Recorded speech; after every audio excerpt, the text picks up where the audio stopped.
Pemanfaatan artificial intelligence atau kecerdasan buatan berkembang pesat di sejumlah sektor termasuk sektor pendidikan. Para generasi muda saat ini tentunya dimudahkan dengan adanya artificial intelligence. Namun, apakah generasi muda siap dengan adanya artificial intelligence? Lakukan adalah kita mengenali AI ini. Kita tahu manfaatnya, kita tahu aspek positifnya, kita gunakan dia untuk kegiatan-kegiatan yang positif dan produktif. Itu yang paling penting. Dan dalam hal ini, literasi tentang kecerdasan artifisial termasuk dalam gerakan literasi digital juga.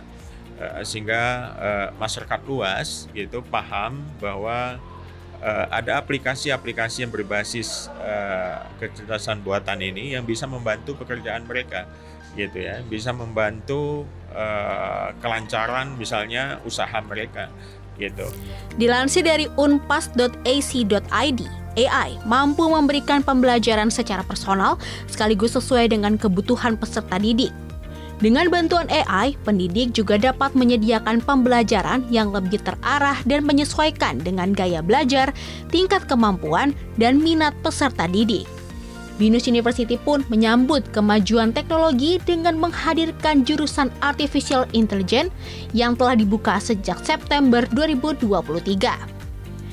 Jurusan ini menjadi bukti komitmen BINUS dalam mewujudkan visi Indonesia 2045 sekaligus bukti kesiapan BINUS dalam memberikan edukasi dalam menjawab tantangan masa depan. Kita secara otomatis di semua program yang ada di BINUS nanti akan dimasukkan, akan di-embed AI ini ke dalam mata kuliah yang memang sesuai supaya semua mahasiswa sudah mulai aware dan sudah mulai bisa melihat gitu ya kemampuan-kemampuan dari AI dan menyesuaikan tentunya dengan program yang mereka ambil masing-masing.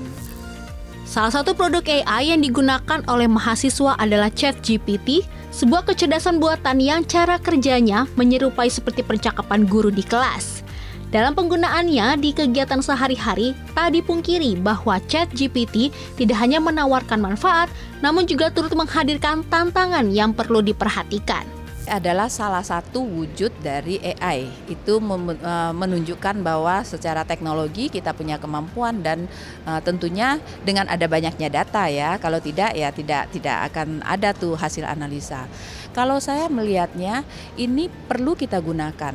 Intinya mereka ada di sekitar kita, kemampuan teknologi AI ada di sekitar kita harus bisa kita manfaatkan untuk membuat kita semua lebih cepat lagi belajar, lebih cepat lagi analisa. Jadi AI adalah hanya alat bantu, tetapi tidak sepenuhnya harus bisa kita percayai, tetapi harus kita validasi bahkan kita tambah gitu.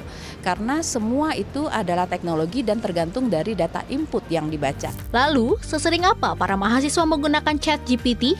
Pakai ChatGPT biasanya untuk nyari referensi ya kalau bagi aku. Jadi ketika lagi ada tugas atau lagi ada yang dikerjain terus kayak agak males atau agak stuck gitu dan nggak tahu pengen ngapain, coba pakai ChatGPT biar dapat kayak overview ini gitu. Menurut aku sangat ngebantu untuk bisa bikin kayak tambahan pengetahuan gitu ya. Jadi kayak kan mungkin ada yang pakai ChatGPT kayak buat nyari jawaban atau nulis jawaban, tapi kalau di aku lebih kayak bikin bayangan atau gambaran aja sih dibandingkan untuk di copy paste secara langsung. Seberapa seringnya lumayan sering sih, karena biasanya aku ngerjain untuk tugas gitu. Kalau misalnya aku bingung ngerjain tugas, biasanya aku pakai ChatGPT terus aku ngeliat nih untuk bahan referensi untuk ngerjain tugas. Ngebantu banget, kayak yang aku udah bilang tadi, itu ngebantu banget buat kayak kasih tahu referensi-referensi yang aku harus jawab tuh gimana, terus sumber-sumbernya juga. Jadi itu ngebantu banget buat aku. Aku biasa pakai ChatGPT buat kalau misalkan ngerjain tugas, kalau misalkan kayak jawaban-jawaban yang dari Google tuh kurang memuaskan gitu buat aku. Atau kayak kalau misalkan ujian online tuh bisa buat referensi gitu, buat lebih tahu dan dari ChatGPT kan kita bisa lebih informatifnya lebih banyak gitu. ChatGPT menurut aku lumayan ngebantu sih buat nyari referensi lain dari Google gitu, dari jurnal gitu. Kita lebih bisa tahu lebih detail, kadang tergantung dari keyword apa yang kita masukin. Menurut aku sih lumayan membantu ya, karena selain ngasih inspirasi buat ngejawab pertanyaan, dia juga ngasih jawaban yang sangat lengkap terus beserta contoh-contohnya juga. Jadi aku bisa lebih encourage jawaban aku buat ngejawab soal.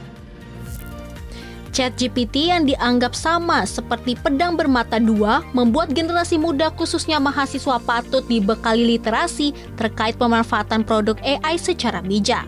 Sehingga nantinya produk AI dapat memaksimalkan kualitas mahasiswa Indonesia.